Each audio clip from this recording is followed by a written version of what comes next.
একবার তুমি ভালোবাসতে চেষ্টা করো, দেখবে নদীর ভিতরে মাছের বুক থেকে পাথর ঝরে পড়ছে।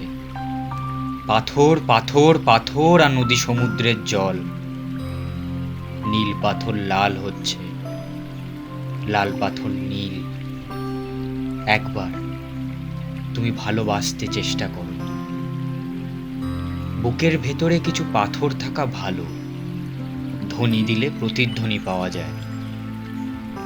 সমস্ত পায়ে হাঁটা পথই যখন পিচ্ছিল, তখন ওই পাথরের পাল একের পর এক বিছিয়ে যেন কবিতার নগ্ন ব্যবহার, যেন ঢেউ, যেন কুমোরটুলি সলমা চুমকি জরিমাখা প্রতিমা। বহুদূর হেমন্তের পাশুটে নক্ষত্রের দরজা পর্যন্ত দেখে আসতে পারি। বুকের ভেতরে কিছু পাথর থাকা ভালো। চিঠিপত্রের বাক্স বলতে তো কিছু নেই, পাথরের ফাঁক ফোকরে রেখে এলেই কাজ হাসিল। অনেক সময় তো ঘর গড়তেও মন চায়। মাছের বুকের পাথর ক্রমেই আমাদের বুকে এসে জায়গা করে নিচ্ছে। আমাদের সবই দরকার। আমরা ঘর বাড়ি গড়ব, সভ্যতার একটা স্থায়ী স্তম্ভ তুলে ধরব।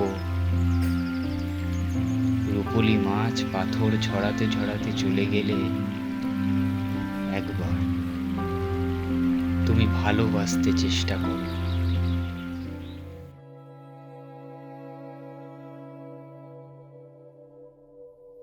আমি হিরণময় সান্যাল। এ জীবনে কাউকেই আমার মনের কথা বলা হয়ে ওঠেনি, না মা, না দিদি, না আরতিকে। আরতি আরতির সঙ্গে আমার বিয়ে হয়েছিল, না, কাউকেই বলা হয়ে ওঠেনি। মনের কথা থাকে না, কত রকমের মনের কথা। মেয়েকে বলতে হবে সব, আমার মেয়েকে। মনের মধ্যে যত রকমের কথা, হাজারো লাখো, সেই সব কথা। মনের কথা যদি ঠিক ঠিক বলে ফেলতে পারতাম না, পৃথিবীটা আমার কাছে আমূল বদলে যেত। খুব সুন্দর, ভীরু, মনোরম, ভোরের সোনালি নরম রোদের মতো সুন্দর ভরভরন্ত হয়ে উঠতে পারত। আমার জীবনটা কিন্তু তা হয়নি। কেন যে আমাকে নিয়ে এই নিষ্ঠুর খেলায় মেতে উঠল,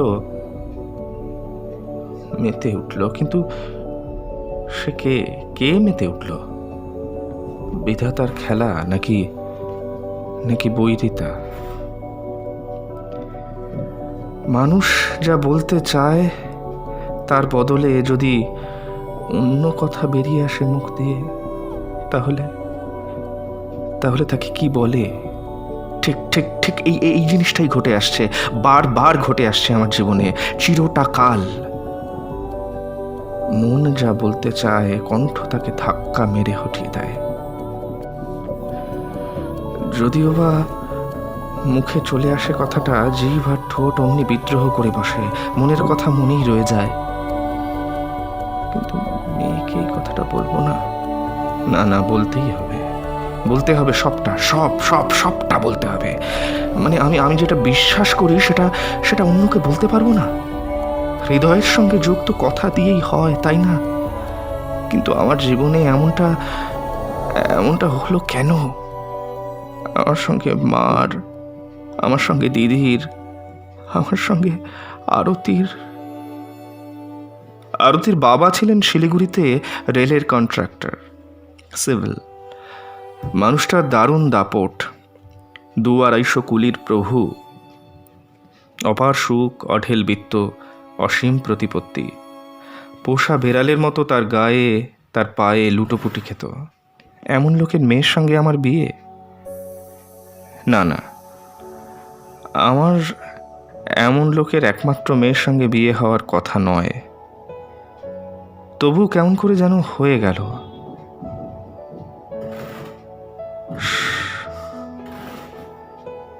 সকালবেলা বেরিয়ে পড়ি অ্যাটাচিটা নিয়ে। হিমালয় থেকে তরাই দিনভর চক্কর মারি, তখন কেবল পরিশ্রম আর পরিশ্রম, নিজেকে শুধু চেতনার শেষ সীমায় নিয়ে যাওয়া। কেন খাটতাম, এত খাটতাম কেন? যাতে দিনের শেষে বুকের মধ্যে কোনো কথা জমে ওঠার অবকাশটুকুও না থাকে। আমার মনের কথার শত্রু আমার মুখের কথা। আরতি, মানে যার সঙ্গে আমার বিয়ে হয়েছিল, তার বাবা ছিলেন কি বলি, কর্মবীর। হ্যাঁ হ্যাঁ, দারুণ দারুণ দারুণ কাজের মানুষ। কি জানি, আমার এই পরিশ্রমী চেহারাটাই বোধহয় তার খুব ভালো লেগেছিল। আমার মধ্যেও তখন যৌবনের একটা উন্মাদনা, সংসার করবার একটা তীব্র বাসনা। আরতির বাবা প্রস্তাবটা দিতেই আমি কেমন একটা লোভ হলো আমার। আরতির বাবা একটা শর্ত দিলেন, আমি তাও মেনে নিলাম। কর্মবীরের একমাত্র মেয়ে, তার চোখের মণি। উনি বললেন শিলিগুড়ি ছাড়তে পারবে না। মেনে নিলাম, তাও মেনে নিলাম। ঘর জামাই হতে তো বলেননি। আমি শিলিগুড়িতেই বেশ বড় দেখে একটা বাড়ি ভাড়া নিলাম। হিরণময়ের সঙ্গে আমার বিয়ে হলো। বাবার কাছে কাজের সুবাদে আসা যাওয়া করত। ডুয়ার্সের মধ্যে অরণ্য লিজ নিত। শিলিগুড়িতে কাঠচেরাইয়ের কল, বর্ধমান, কৃষ্ণনগর, কলকাতা পর্যন্ত দামি কাঠ রপ্তানির ব্যবসা। খুব খাটতে পারত, পরিশ্রমী। বাবাকে হিরণময়ের এই পরিশ্রমী রূপটাই মুগ্ধ করেছিল। আমি তো এখানকার নামি ইংলিশ মিডিয়াম স্কুলের ছাত্রী, স্থানীয় কলেজ থেকে গ্র্যাজুয়েট হলাম।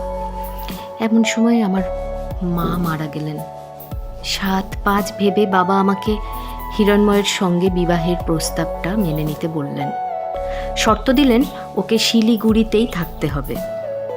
বাবা ইচ্ছে করলেই ঘর জামাইয়ের প্রস্তাবটা দিতে পারতেন, কিন্তু তিনি চাইতেন মানুষের মধ্যে জেগে উঠুক সেলফ কনফিডেন্স। ওর সম্বন্ধে শুধু জানলাম বিধবা মা আছেন। বাবা খুব ছোটবেলায় মারা গেছে। এক দিদিও ছিল, সেও মারা গেছে। খুব আশা করেছিলাম ওর মা আসবেন, কিন্তু আমাদের বিয়েতে ওর মা এলেন না। আরতি, বাবা ফিরে গেলেন, দেখেছ তো ঠিক মতো? হ্যাঁ।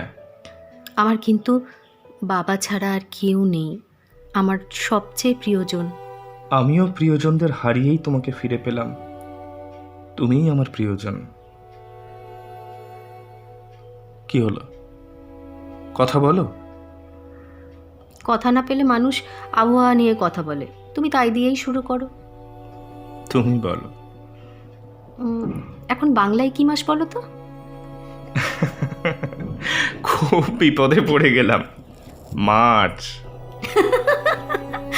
আমি তো বাংলা মাসের কথা জিজ্ঞাসা করছি।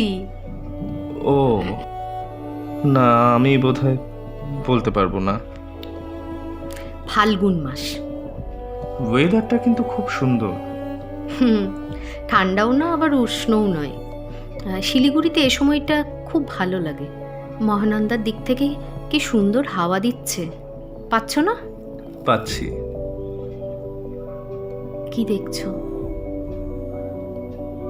তুমি তুমি সুন্দর। তোমার কপালটা কিন্তু খুব ছোট্ট। কপাল? তো কপাল ছোট হলে কি হয়? না না না, মানে আরে কি বলবে বলো না, তো করছো কেন? ছোট কপালের মেয়েরা সুখী হয় না। তোমার কপালে অনেক দুঃখ আছে। হ্যাঁ, সে তো আছেই। তুমি জানতে, মানে তুমি জেনে শুনেও? হ্যাঁ, নইলে বাবা এমন দড়ি কলসি বেঁধে মেয়েকে জলে ফেলে দেয়? আমাকে বুঝি তোমার পছন্দ নয়? ভেবে দেখতে হবে। এই শোনো। বলো। না, আমি গিয়ে উঠেই জলটা খেয়ে আসি বাবা, নইলে আবার বলবে। না না, আমি কিচ্ছু বলবো না। না, কিছু না কিছু তো ভাববে। না না, কিচ্ছু ভাববো না। তাহলে আমাকে একটু জল এনে দাও তো, গলা শুকিয়ে একেবারে কাঠ। আচ্ছা। এই নাও। দাও। কি হলো? কি ভাবছো? কি ভাবছি? ভাবছি এরকম এক চালচুলোহীন লোককে পছন্দ করা যায় কিনা। আমি আমি বড় দুঃখী আরতি। আমাকে আমাকে একটু, হ্যাঁ, একটু একটু একটু দয়া করো। দয়া? হ্যাঁ, একটু দয়া করো। অমনি বাবুর ঠোঁট ফুলে গেল। না রে বাবা না, তোমার মতো লোকই আমার পছন্দ। এইরকম বোকা বোকা ভ্যাবলা ভ্যাবলা। আমার ভ্যাবলাই ভালো। আচ্ছা, তখন হঠাৎ কপালের কথা বললে কেন বলো তো? তুমি কি অ্যাস্ট্রোলজি করো নাকি? দেখো দেখো দেখো তো আমার হাতে কি আছে। ভালো, ভালোই তো। এই, তুমি কি কপাল দেখে কথা বলছো? তুমি কি কাক জ্যোতিষী নাকি? কাক জ্যোতিষী? কাক জ্যোতিষী মানে? ওই যারা কপালের রেখা পড়ে ভবিষ্যৎবাণী করে না। হাতটা দেখো, বলো না গো আমার আয়ু রেখাটা কেমন গো? বলো তো আমি কদিন বাঁচবো? কি মনে হয়? কি হবে জেনে? হ্যাঁ, যতদিন সুখ ততদিনই তো বেঁচে থাকা, বাকি জীবনটা তো নিরস সাল তারিখের হিসেব। আমার স্বাস্থ্য কেমন যাবে গো? অসুখ বিসুখে কিন্তু আমার একদম ভালো লাগে না। অসুখের চিন্তাটাই তো অসুখ আরতি। আমি আমি চিরকাল তোমার মন ভালো রাখবো, অসুখ তোমার হবেই না। কই কিছু তো বলো। হাত ধরে সখা হয়ে দাঁড়িয়ে রইলে কেন? তোমার হাতে বড় কাটাকুটি দাগ। ওমা, হাতের মধ্যে তো দাগ থাকবেই। এত কাটাকুটি দাগ ভালো নয়। দাগগুলো নিজেরা একটার সঙ্গে আরেকটা কাটাকুটি করছে, এটা মোটেই একেবারেই ভালো নয়। আচ্ছা, তাতে কি হবে এবার সেটা তো বলো। এত কাটাকুটি দাগ থাকা ভালো নয়, জীবন বড় জটিল হয়। আমার জীবন? ধুত, জটিল হতেই পারে না। শিলিগুড়িতে আমার বাবার প্রতিপত্তির খবর রাখো, সব জটিলকে বাবা সরল করে দেবে। বাবার কাছে আমার সুখের জীবন সবচেয়ে আগে, বুঝলে? কি হলো, ভয় পেলে? ভয় পেয়ে গেলে? তুমি একটা ভোদা কার্তিক, তুমি একটা হাদা গঙ্গারাম। আজ না ফুলশয্যার রাত? ফুলশয্যার রাতে মেয়েরা কেন বড়দের হাত ধরতে বলে বোঝো?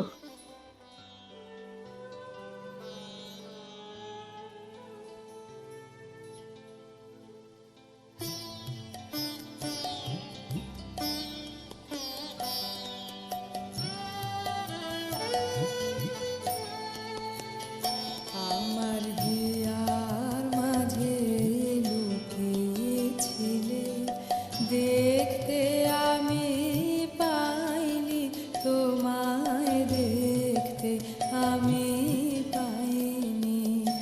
আমার হিয়ার মাঝে লুকিয়েছিলে, দেখতে আমি পাইনি তোমায়, দেখতে আমি পাইনি। আমার হিয়ার মাঝে লুকিয়েছিলে, বাহির পানে চোখ মেলেছি, বাহির পানে আমার হৃদয় পানে চাইনি। আমার হিয়ার মাঝে লুকিয়েছিলে, দেখতে আমি পাইনি তোমায়, দেখতে আমি পাইনি। আমার হিয়ার মাঝে লুকিয়েছিলে। তোমাকে আজ থেকেই কাজে বেরোতে হবে? হ্যাঁ। আরো দুদিন পর থেকেই তো বেরোলে পারতে। না না, 3 দিন চুপচাপ বসে আছি, আজ থেকেই বেরোতে হবে। এই কদিনে কারবারের হাল কিরকম হয়েছে কে জানে। তুমি এত খেটে মরো কেন? মাঝে মাঝে একটু বিশ্রাম নাও। মানে? বাবাও তো বিজনেস করেন। আরে আরে ওর বিজনেস অনেক বড়। হ্যাঁ, এমনি অনেক লোক রেখেছেন, তারা কাজ দেখে, তিনি তাদের দেখেন। তুমিও লোক রাখো। কম লোক দিয়ে কাজ করিয়েই বিজনেসটা নিজে খেটে তবু কিছুটা দাঁড় করাতে পেরেছি। বাড়ির দিকে আরেকটু মন দাও। তোমাকে স্বাচ্ছন্দ্যের নকশি কাঁথায় মুড়ে রাখবার জন্যই তো এই খাটনি আরতি। তোমার বাবার বাড়িতে তুমি যে স্বাচ্ছন্দ্য পেয়ে এসেছ, তোমাকেও তো তাই তাই দিতে হবে। সে তো আমি মানিয়েই নিচ্ছি। সপ্তাহের মধ্যে 2-1 দিনও কি আমাকে নিয়ে বেড়াতে যাওয়া যায় না? আমার জন্যও একটু সময় দাও। গাড়িটা করি, তারপর কত বেড়াতে পারো দেখবো। গাড়ির কি অভাব? আমাদের বাড়িতে দুটো গাড়ি। একটা তো পড়েই আছে, ফোন করলেই বাবা পাঠিয়ে দেবেন। চলো না গো, আজ কোথাও বেড়াতে যাই। কোথায় যাবে? 2 দিন তোমাকে অত করে বললাম, শান্তিনিকেতন থেকে অত ভালো নৃত্যনাট্যের একটা দল দীনবন্ধু মঞ্চে এসে চলে গেল। তুমি 2 দিনই সময় করে উঠতে পারলে না। সারাটা দিন কিভাবে কাটে আমার সে খবর রাখো। তোমাকে ছেড়ে এই যে খেটে মরা, এ তো তোমারই জন্য আরতি। কি হলো? শোনো, তোমার মা তো একলা থাকেন, মাকে এখানে আনিয়ে নাও না, আমার সময় কেটে যাবে। মা আসবেন না। কেন? বাবা মারা যাওয়ার পর মা চাকরিটা পেয়েছেন তো ওই অফিসেই। তো মার চাকরি করার কি দরকার? উনি ভীষণ সৎ প্রধান, নিজের জেদ থেকে একটুও সরবেন না। তুমিও সরো নাকি নিজের জেদ থেকে? দেখলে তো মাকে বিয়েতে আনবার জন্য গেলাম, মা এলো না। বিয়ের সমস্ত বন্দোবস্ত করে শুধু মাকে বিয়েতে আনতে গিয়েছিলে, মা কখনো আসেন? মার সঙ্গে আমার সমানে মনে মনে ভাবি একরকম, মুখ দিয়ে বেরিয়ে যায় অন্য কথা। কোথায় যাবে একটা দূরত্ব, মানে সে অনেক কথা তুমি বুঝবে না। কেন বুঝবো না? তুমি বলো কি হয়েছিল, আমি বুঝবো। না না না না, তুমি বুঝবে না। বুঝিয়ে বললে আমি নিশ্চয়ই বুঝবো।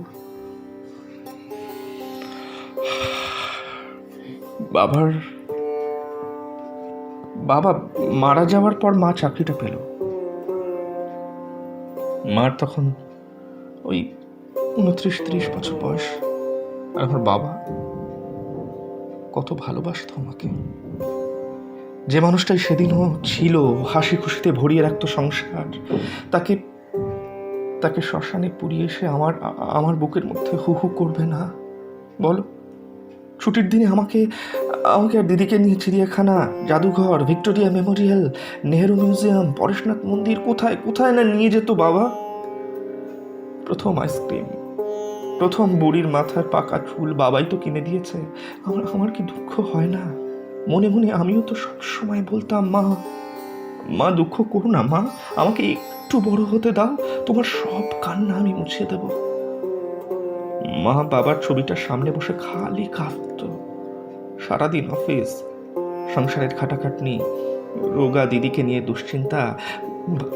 মা বোধহয় বাবার ওই ছবিটার সামনে বসলে একটা আশ্রয় খুঁজে পেত। ছোটবেলায় একদিন ওই ছবিটার সামনে মা বসে কাঁদছে। মাকে বললাম, মা খেতে দেবে চলো, আর ছবির সামনে বসে কাঁদতে হবে না, ওঠো। মা সজল চোখে বলল, হ্যাঁ রে, তোর কি বাবার জন্য একটু মন কেমন করে না হিরো? করে ভীষণ করে। আমি বলে উঠলাম, যে মরে গেছে তার কথা ভেবে কি লাভ? মা বললো, ও কথা বলতে নেই হিরো, তোমার বাবা এখানেই আছে, এই আমাদের চারপাশে আছে। আমি বললাম, ধুর, বাবা তো কবেই মরে ভূত, সত্যি ভূতও এলে আমি কিন্তু একদম ভালো লাগবে না। মা আমাকে ঠাস করে একটা চড় মেরেছিল সেদিন। কান্না ছেড়ে ডুকরে উঠেছিলাম। হ্যাঁ রে, তোর মনে কি একটু মায়া নেই? তুই এই বয়সে এত নিষ্ঠুর হিরো। তুমি মাকে এমন কথা কেন বলেছিলে? আমি বলতে চাইনি আরতি, এমন কথা আমি বলতে চাইনি। মনের মধ্যে যে কথা ভাবি, আমার ঠোঁট আলাদা কথা বলে ওঠে, যা বলতে নেই সে কথা, সেই কথাগুলো আমার ঠোঁটে এসে কে যেন বলিয়ে নেয়। তুমি আমাকে তোমার মার কাছে কলকাতায় একদিন নিয়ে চলো। দেখলে তো বিয়েতে অত করে আসতে বলেছিলাম, উনি আসবেন না। উনি আমাকে কঠিনভাবে বলে দিলেন, তোর বিয়েতে আমি যাব না। একে সৎ প্রধান, তার কোনো ব্যাপারেই দেখি আমার সঙ্গে মার একদম মেলে না। তোমার বাবা যখন মারা যান মার তখন বয়স কত ছিল? ওই যে বললাম 29 কি 30। মা নিশ্চয়ই খুব শখ পেয়েছিলেন। তুমি আর তোমার দিদি তখন খুব ছোট। হুম, হ্যাঁ। আমাদের চলবে কি কি করে এই সব ভাবনা। ডাইং ইন হার্নেসে বাবার অফিসে মার একটা চাকরি হয়ে গেল। আমরা সেই অন্ধকারের মধ্যে একটা একটা আলো যেন দেখতে পেলাম। তোমার মা তো শুধু সমদ প্রধান নন, বেশ স্বাধীন চেতা। বাহ, তারপর? মার ওই বিধবার সাদা সাদা পোশাক আমার একদম একদম ভালো লাগতো না। একসময় বিধবার রংহীন সাদা সাদা পোশাক ছেড়ে ফেলে দিল মা। চুলে মুখে চোখে রুখোশুখো ভাব সরে গেল। কপালে দিনরাত বিষণ্ণতার ভাঁজ দিব্যি উড়ে গেল। চড়া রঙিন শাড়ি পরে আমি ছোট্ট বয়সে বেশ বেশ বুঝতাম মার আর অফিস যেতে অস্বস্তি হয় না। আমার বেশ ভালোই লাগছিল। কপালে ছোট্ট টিপ পড়তো, পাউডার মাখতো, হালকা কাজলও পড়তো। একদিন একদিন দেখেছিলাম পারফিউম স্প্রে করছে। বছর 3-4 মাথায় একদিন অরুণ কাকু আমাদের বাড়িতে এলো। মার অফিস কলিগ অরুণ কাকু। অরুণ কাকু আমাদের বাড়িতে এলে মার চোখ মুখ খুশিতে ঝলমল করে উঠত। ওই বয়সেই আমি আমি অনেক কিছু বুঝতে পারতাম। তাহলে তোমার কাকুকে উনি বিয়ে করলেন না কেন? মাকে সুখী তো আমি দেখতে চেয়েছিলাম। অরুণ কাকুকে দিদির বা আমার কারোরই খারাপ লাগতো না। খুব শান্ত অথচ খুব দিলদরিয়া ছিল অরুণ কাকু। বাড়িতে এলেই আমি খেলনা পেতাম। দিদির জন্য থাকতো চকলেট, লজেন্স, কেক, পেস্ট্রি। একদিন রবিবার রাতে আমাদের বাড়িতে অরুণ কাকু খাবে। সকাল থেকে দিদিকে সঙ্গে নিয়ে মা কত রকম পদ রাঁধল। বিকেল শেষ হতে না হতেই মা আয়নার সামনে সাজতে বসলো। দেখতে দেখতে মার পান পাতা মুখটা কি অপরূপ হয়ে উঠেছিল। ঘাড়ের কাছে গোল খোপা, কপালে খয়েরি টিপ। এদিন মনে হলো যেন মার কপালের টিপটা আরো একটু বড়। আমি মনে মনে বললাম, তুমি চিরকাল এমনই সুন্দর থেকো মা। কিন্তু আমার মনের কথা ঠোঁটে এসে কি যে হয়ে যায়, উল্টে যায়, পাল্টে যায়, কর্কশ হয়ে যায়। মা বলল, আমাকে দেখতে কেমন লাগছে রে হিরু? আমি কি বললে তুমি? তোমার মুখটা কেমন বুড়ি বুড়ি হয়ে গেছে মা। সাজলে তোমাকে সঙের মতো দেখায়। সে কি, তুমি এমন কথা বললে কেন? মার মুখ পলকে মলিন হয়ে গেল। সমস্ত রং মুছে ফেলে মা অরুণ কাকুর সামনে সন্ধ্যায় দাঁড়ালো। ড্রেসিং টেবিলের সামনে গিয়ে আয়নায় কি যেন খুঁজলো। তারপর অরুণ কাকুর কিনে দেওয়া ঝুড়ো কুমকুমের কৌটোটা জানলা দিয়ে নিঃশব্দে ফেলে দিল। মা সেদিন থেকে আর আর কখনো টিপ পড়েনি। অরুণ কাকুর সঙ্গে সম্পর্ক স্থবির হয়ে গেল। তারপর থেকে আমার মনে হলো মা যেন একটা শক্ত লোহার বর্ম এঁটে নিল শরীরে, মনেও। শুধু মেয়েদের কাছে কি তোমার এমনটা হয়? হ্যাঁ, একই। তোমার বিজনেসের ব্যাপারে তো কত কথা লোককে উল্টো পাল্টা বলো। বাবা তো তোমার খুব প্রশংসা করেন। তাই কি জানি, আমার বোধ হয় শুধু নারীদের সঙ্গেই। দেখো না, মা, দিদি। সে তোমার খুব ছোটবেলায় বাবা মারা গিয়েছেন তাই বলছো। তোমার কাছে দুজনেই তো নারী, সে মাই বলো আর দিদি। কি আমার সঙ্গেও এমনটা হবে নাকি? কে জানে।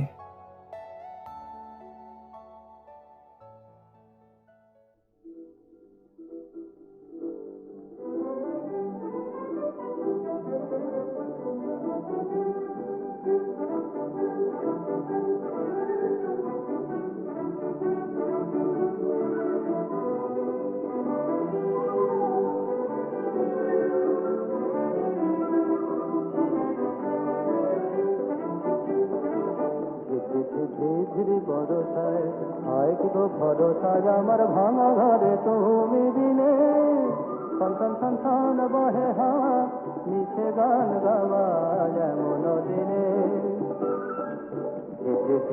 ঝিরি বরসায় হায় কি গো ভরসায় আমার ভাঙা ঘরে তুমি দিনে সন্তান সন্তান বহে হাওয়া মিছে গান গাওয়া এমন দিনে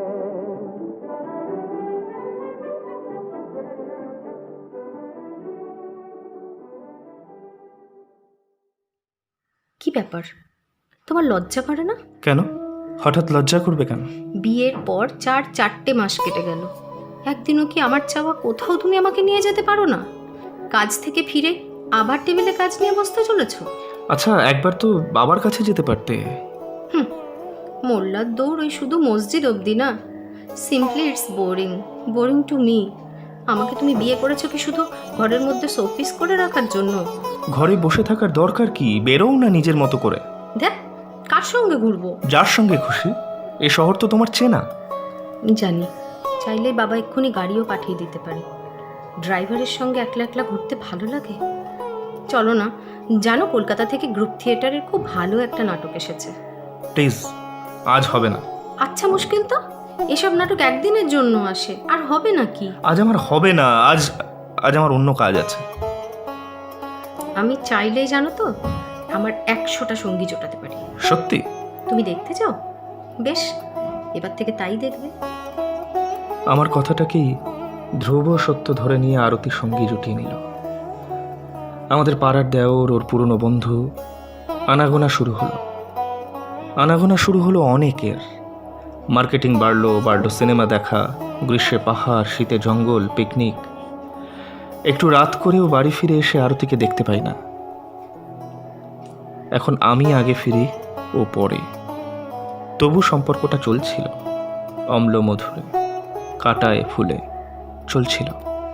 এই, তুমি তমালকে চেনো? কে তমাল? আমার বাপের বাড়ির পাশে ওই যে বড় বাড়িটা, ওটা তো ওদের।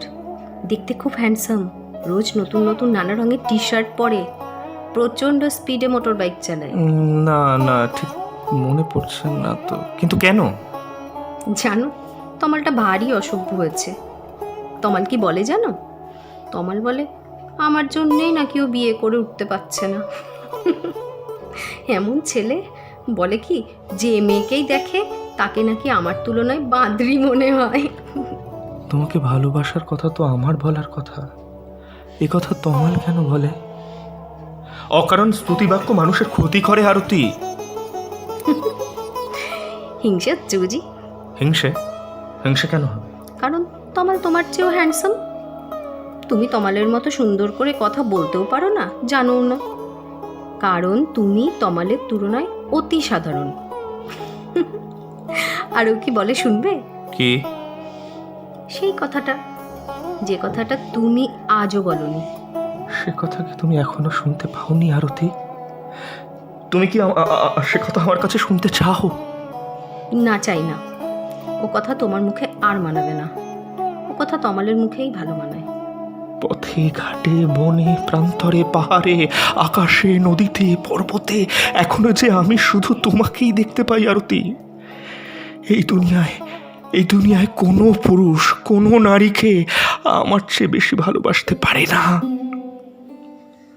রাত বড় অশালীন ভাবনা ভাবায় আরতি। তুমি এখন ঘুমো।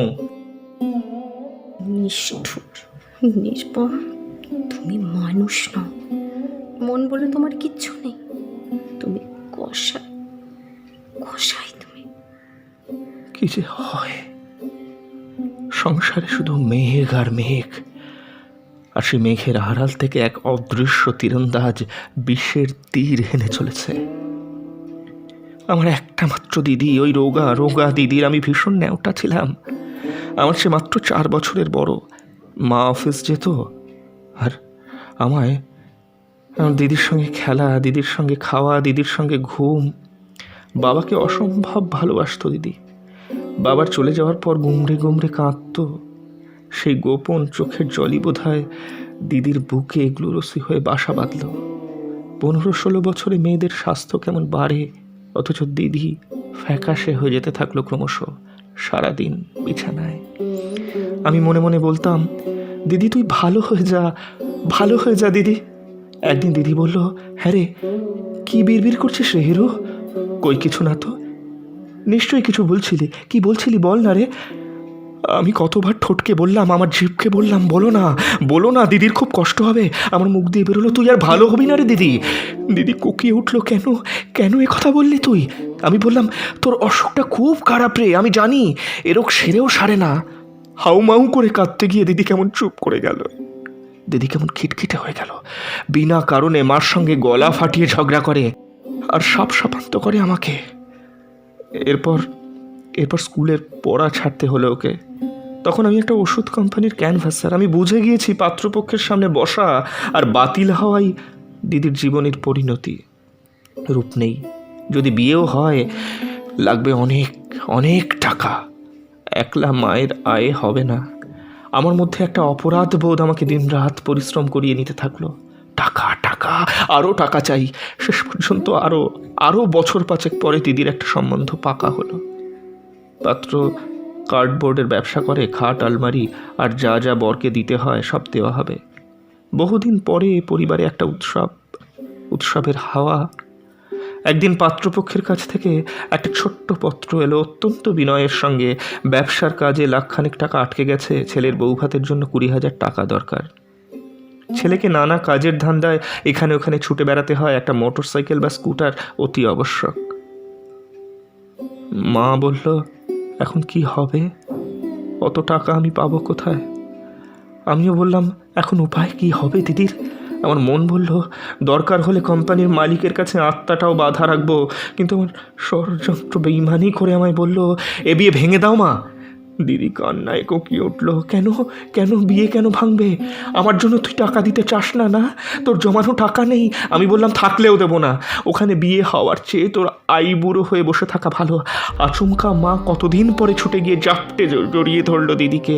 আমার দিকে হিস্টেরিয়াগ্রস্ত রোগীর মতো চেঁচিয়ে বলল, ও আমাদের কারোর ভালো চায় না খুকু, ও ও আমাদের ভালো চায় না। মা বলল, টাকা আমি জোগাড় করব, দেখি তোর বিয়ে ও কি করে আটকায়। পরদিন দৌড়ে দৌড়ে ঘুরে চেয়ে চিনতে ভিক্ষে করে মা টাকা জোগাড় করলো। আর আমি মালিকের কাছে আত্মাকে বিক্রি করে টাকা আনলাম। মা সে টাকা ছুঁয়েও দেখলো না। দিদির বিয়ে হয়ে গেল। তোমার দিদি মারা গিয়েছিল কিভাবে? জামাইবাবুর সঙ্গে 4 মাস পরে মধুচন্দ্রিমা, মুসৌরি। সেখানে পাহাড় থেকে পিছলে পড়ে দিদি মারা গেল। আর তোমার জামাইবাবু? মা জামাইবাবুকে কিচ্ছু বলল না, শুধু আমার দিকে কঠিন চোখে চেয়ে বলল, তুই কি কখনো কারোর সুখ চাস না হিরো? তোর মনে এত কু। কপালে একটা দগদগে দাগ নিয়ে আমি কলকাতা ছাড়লাম।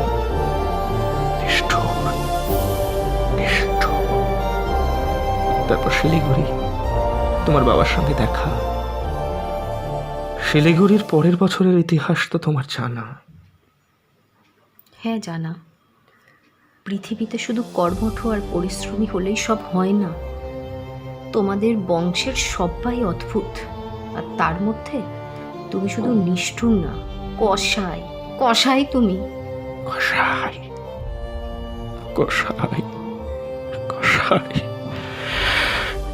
এই কথাটা আরো কতবার যে বলেছে আরতি, আর প্রতিবারেই একটু একটু করে ছিঁড়েছে আমাদের সম্পর্কের সুতো। শেষবার বলেছিল, তখন আমাদের জীবনে ঝুমুর এসে গেছে।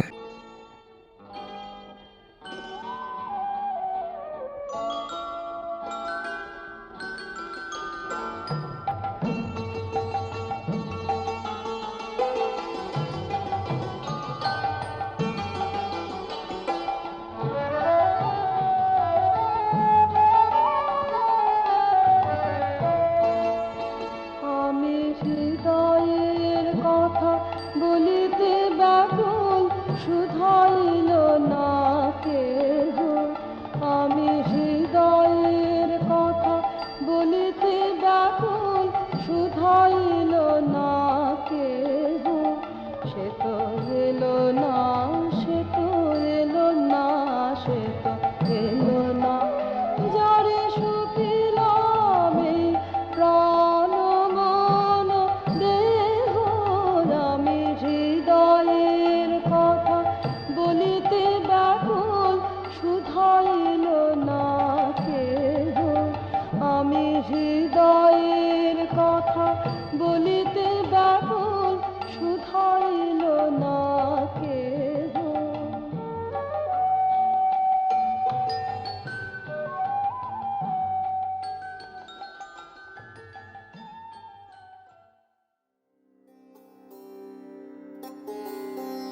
এই শুনছো?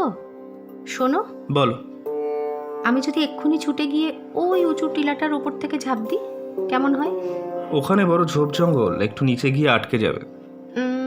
ধরো যদি আরো খানিকটা খাদের দিকে এগিয়ে গিয়ে ঝাঁপ দিই, ধরো ওই দিকটায় গিয়ে। কেন আরতি, কেন? এখন ঝুমুর এসেছে। আমি বর্ধমান কৃষ্ণনগরে 2জন এরিয়া ম্যানেজার রাখতে পেরেছি। সবে গাড়িটা কিনেছি, ছোট হলেও এখানে একটা বাড়ি করেছি। এখন তোমার কিসের অভাব? আচ্ছা হিরণময়, বলো তো বাইক আর মোটর কারের মধ্যে কোনটার স্পিড বেশি? Motor car. বৃষ্টি এলে কিন্তু ভিজতে হয় না, মাথার ওপরই আচ্ছাদন। আর বাইকে কেমন আকাশী আচ্ছাদন, ছুটলেই উদ্দাম বাতাস, মাথার উপর চোখ তুললেই তারা ভরা আকাশ। বাইকে চড়ে বৃষ্টিতে ভেজার যে কি আনন্দ, সে তুমি কোনোদিন বুঝবে না। তুমি মরতে পারবে না আরতি, তোমার তোমার এত পিছু টান। কিসের পিছুটান? তোমার বাবা, যিনি তোমার সমস্ত জটিলতার সমাধান করতে পারেন, তোমার তমাল, যে তোমাকে ভালোবাসার কথা শোনাতে পারে। আর কোনো পিছুটান নেই আমার? কেন আমাদের মেয়ে নেই, ঝুমুর নেই? আমাদের যে একটা মেয়ে আছে, আমার মনেই থাকে না। মানে? এ মেয়ে যে আমার বিশ্বাসী হতে চায় না। কি কি বললে তুমি? না না, মানে মানে তুমি ভুল মানে করছো। আমি এটা বলতে চাইনি, আমি বলতে চেয়েছি আমি এখানে থাকবো না, আমি তোমার সঙ্গে থাকবো না। তোমার সঙ্গে থাকা যায় না হিরণময়, তুমি সন্দেহপ্রবণ। You always suspect me, mistrust me. মেয়ে বড় হলে কোনদিন তার সামনেও তুমি আমাকে এমনি অপমান করবে? হ্যাঁ করব, ইয়েস, অপমান করব।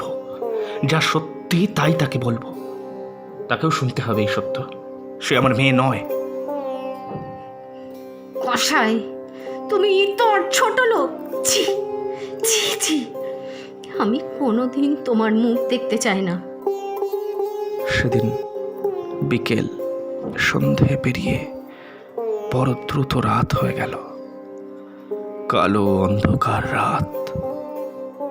শিলিগুড়ি ফিরেই মেয়েকে নিয়ে বাপের বাড়ি চলে গেল আরতি। একটা দিন মনে হলো রাগটা থাকবে, যাওয়া হলো না। পরের দিন আরতি আর ঝুমুরকে আনতে গেলাম। আরতির বাবা বললেন, ও কোনোদিন আর তোমার কাছে ফিরে যাবে না। আস্তে আস্তে সমস্ত ব্যবসা গুটিয়ে সব বেচে দিলাম। বাড়ি গাড়ি বেচে শিলিগুড়ি ছাড়লাম। কপালে দগদগে দাগ নিয়ে ফিরে এলাম। কসাই, কসাই, ছোট লোক, ইতর, কসাই।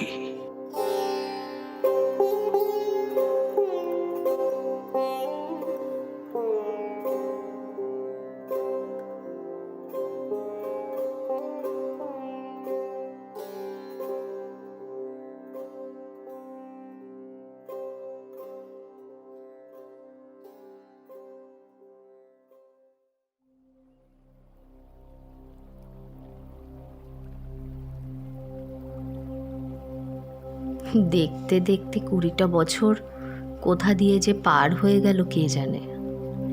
1.5 বছরে ঝুমুরকে নিয়ে আমি বাবার কাছে চলে এসেছিলাম। কাল আমার মেয়ে ঝুমুরের বিয়ে। আমার বাবা যদি আজ বেঁচে থাকতেন তাহলে আর আমার ভাবনা কি ছিল। বাবার অকাল প্রয়াণে এ বাড়ির হালটা ধরেছিলাম বটে, কিন্তু ওইসব ব্যবসাপত্তরের আমি তো কিছুই বুঝিনি। আস্তে আস্তে ছোট হয়ে গেল তার নিজস্ব নিয়মে। ব্যাংকে বাবার রেখে যাওয়া টাকা, ঝুমুরের পড়াশোনা, আমাদের জীবনযাপন, তাই ওসব নিয়ে কোনোদিন ভাবতে হয়নি। ভালো স্কুল, ভালো কলেজ। ঝুমুর আমাদের খুব ইন্টেলিজেন্ট মেয়ে, পাত্র ইঞ্জিনিয়ার, নাম ইমন। ইমনকে ও নিজেই পছন্দ করেছে। আমি অনেক কিছু কথা আমি ভুলতে চেয়েছি, সেসব কথা আমি মনেও করতে চাই না। আমি কাউকে বলতে চাই না সেই সব কথা। বাবা যখন মারা গেলেন, ঝুমুরের তখন কত বয়স, 11 কি 12। তখনই একদিন ওর বাবার নাম ধাম সব বলে দিয়েছিলেন আমার বাবা। তারপর থেকে আমার কঠোর মূর্তির সামনে আর কোনো প্রশ্ন নিয়ে ঝুমুর কোনো দিন দাঁড়াতে পারেনি। যা হয়েছে ভালোই হয়েছে, যা হচ্ছে ভালোই হচ্ছে, যা হবে তাও ভালোই হবে। আমার মেয়ে ঝুমুরের কাল বিয়ে।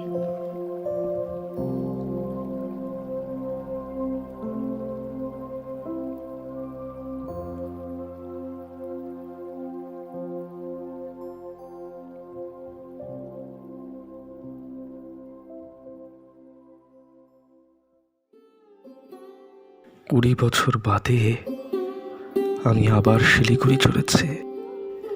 আরতির বাবা মারা গেছেন জানি, সেখানে ঝুমুর থাকে আরতির সঙ্গে।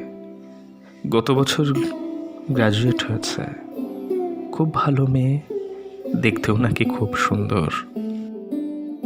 আজ ঝুমুরের বিয়ে। আমাকে একটা চিঠি দিয়েছে। ওর মা জানে না। ঝুমুর আমাকে চিঠি দিয়ে তার বিয়ের দিন আসতে লিখেছে। 22 বছর পর আমাকে চিঠি লিখছে মেয়ে। আমার মেয়ে বিয়ের আগে সে তার বাবাকে একবার দেখতে চায়। কে তুমি? হ্যাঁ, এলাম। এসো, বসো। কেমন আছো? ভালো। আর তুমি? ভালোই তো। আরতিও কি ভুল কথা বলা শিখে গেছে? যা ভাবে তা তো বলে না। তুমি আর মুখ থেকে দেখাতে বারণ করেছিলে, তাই আর আসেনি। ও, তা এতদিন পরে শিলিগুড়িকে আবার মনে পড়লো যে? শিলিগুড়ি আমার অস্তিত্বে মিশে আছে আরতি। মেয়ে যে আমাকে চিঠি দিয়ে ডাকলো। মেয়েই চিঠি দিল? হ্যাঁ, দেখো না, দেখো, চিঠিটা তো পকেটে পকেটে নিয়ে ঘুরে বেড়াচ্ছি। বেঈমান মেয়ে। কি বলছো আরতি? আজ বাদে কাল যে মেয়ের বিয়ে। তাই তো বলছি, একেই বলে রক্তের দোষ। মেয়ে বলে যে বাপ শিকারই করলো না, তার উপর এত কিসের টান মেয়ের? প্রিয়জন কখনো হারায় না, ফিরে ফিরে আসে আরতি, ভিন্ন ভিন্ন রূপে। মেয়ে বিয়ের কথাও জানিয়েছে নিশ্চয়ই। ভালোই হলো, বাপের কর্তব্যটা সেরে যাও তবে। পাত্র ভালো? ইঞ্জিনিয়ার, মেয়ে নিজেই পছন্দ করেছে। ও, বসো, মেয়েকে ডেকে দিচ্ছি, তার মুখ থেকেই শোনো সব। শোনো, কি? আমার আশাটা কি তোমার পছন্দ নয়? আমার পছন্দ অপছন্দে কি সত্যি কিছু এসে যায়? ঝুমুর, একবার এখানে এসো তো। ভীষণ ভয় করছে আমার। মেয়ে আসছে, ঝুমুর আসছে। যদি কোনো ভুল কথা আবার বলে ফেলি।